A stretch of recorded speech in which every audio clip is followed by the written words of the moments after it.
XTC Trade, quote, electronic trade documents bill will be the biggest change, the biggest transformation to financial services regulation in a generation. Is massive.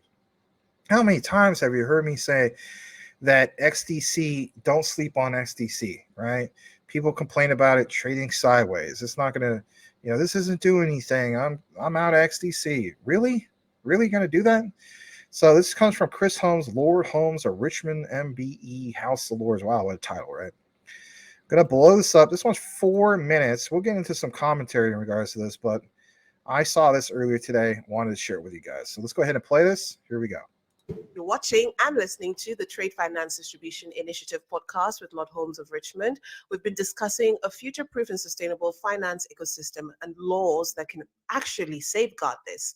Now, the TFD initiative has rolled out the very first trade finance-backed security token called the TRADA under the XDC network and Trade Tech.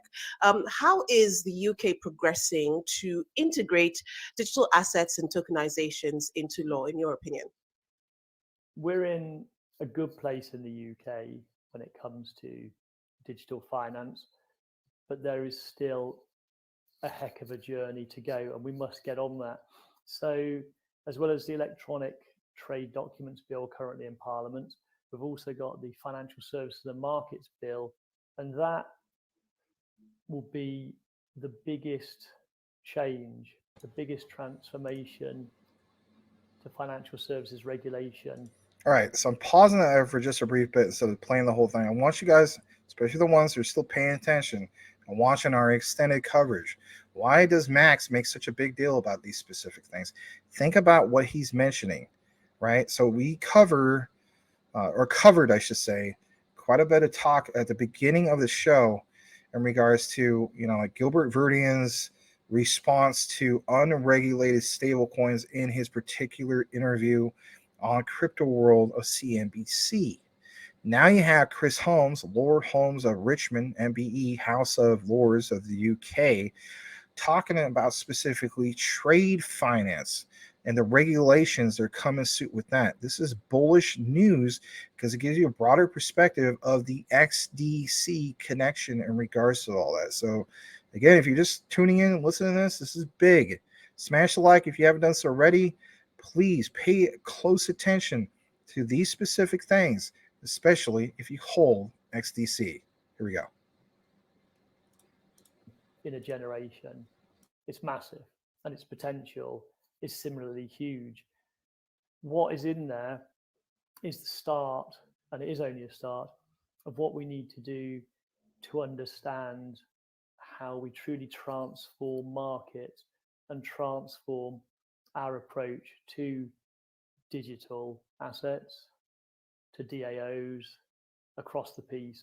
Where there's another good tie-up here with the ETD bill is that the Law Commission produced the ETD bill, and similarly the Law Commission are doing great work in terms of consulting across all of these potential deployments and what legal frameworks will need to be in place for the successful deployment of digital assets.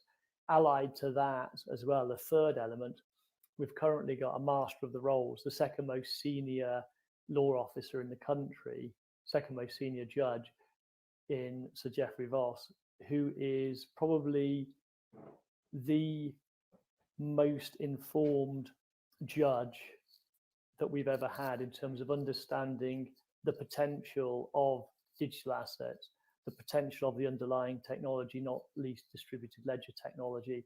So when you put all of those together, there are three reasons to be cheerful, but we need to get on with it because the opportunities are immense. You could see significant stock exchange reform.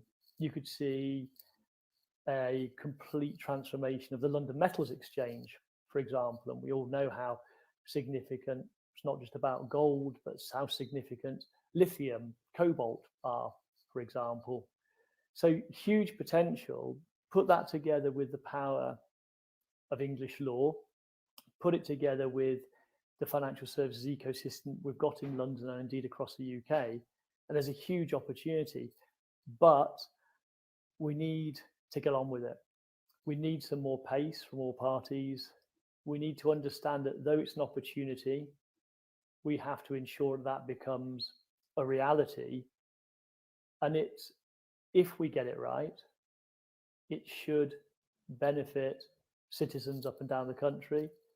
Economic benefits, yes, but again, social, environmental benefits across the piece.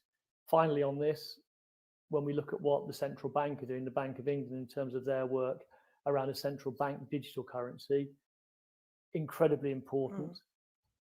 It's vital that the bank are involved. They have such a position, not just in the UK, but globally.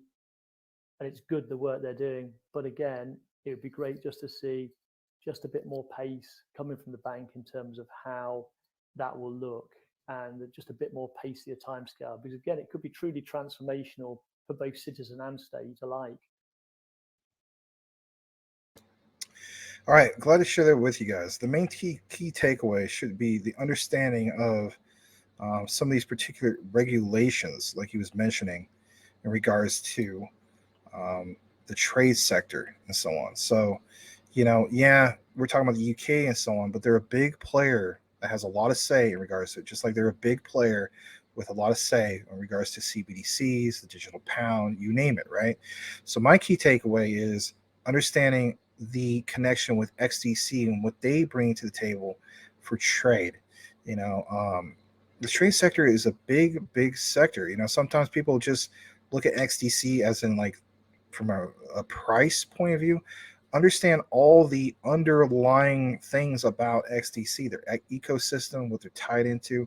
And obviously the biggest one is the trade sector. So my thing is, when we talk about quant and its interoperability, also look at XDC when it comes to everything they got going on in trade. And, it's not just one specific area, right? We're talking about, it gets really, really deep. So I was glad to bring that to you guys. Very, very bullish on XDC. And obviously a lot of you guys are and so on. And, don't have the attitude, I'm not saying you guys specifically, but a lot of people have the attitude in which they shouldn't, that, oh man, it's just too much sideways trading, consolidation with this. In a true bull run, this thing is going to be a pressure cooker that's going to explode.